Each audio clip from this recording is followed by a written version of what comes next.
Hello and welcome to Argoed Hall near Mold, where we're here today with Tom Blecher, who is one of over 300 people involved in our EIP Wales projects. The idea behind the EIP is to provide funding to groups of farmers and foresters who want to trial innovative ideas, methods or technology at a practical level within their businesses. We've got 46 projects running all over Wales, covering a wide variety of sectors from beef and sheep, poultry, horticulture, but it's one of our dairy projects that's brought us here today. The Genomics project was one of the first projects awarded funding back in 2017.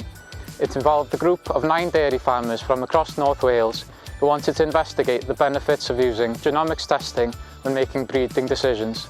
It's great to be here 3 years on with Tom and Vicky from Kite Consulting. Once you had your genomic results back, what did you think the difference between the genomic results and the traditional results showed? It surprised me really how much of a difference there was between the actual PTAs and the genomics, and it surprised me the difference in spread of the herd. There was quite a larger spread than what I thought there'd be. I thought there'd be more uniform because we've been using similar groups of bulls for a number of years now, but there was quite a few outliers really. Because if I remember correctly, I think you sort of on average, because we tested 38 of your heifers, didn't we? And I think on average your heifers reduced from about 222 average PLI down to 147. So we had a reduction there of just over like £70 worth of PLI, which was actually a bit more than what we saw on average across the project, because for all of the 9 herds involved, we actually saw an average of like minus 46. But for me, I think one of the most interesting things that it wasn't just a straightforward drop or shift in PLI downwards.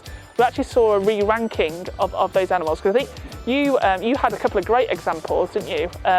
Some of my lower PLI ones actually ranked out a lot higher. Yes, I think there was one animal before that was like 54 PLI and actually turned out to be like 239, so she sort of went from right down at the bottom up to the top. So I think that was quite a big eye-opener for me being involved in the project. So yeah, it was great to sort of see that come to life once we had those results. What would be your advice then, Tom, to anybody that's looking to start genomic testing for the first time?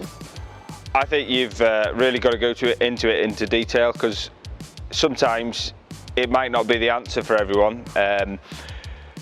If there's potentially management changes that you'd be able to see a great return off, I think some farmers are different. They might see a great return, spending the money used for genomic testing on changing those management aspects. But once you get to a sort of settled herd number, and if you're looking to maximise efficiencies going forward, I think it's definitely got a part to play, and especially going forward as we're trying to maximise output per cow and get the most efficient cows we can. I think it's the best way of increasing our genetic gain. Even though we're no longer accepting new applications for EIP, there's still plenty of support available through Farming Connect.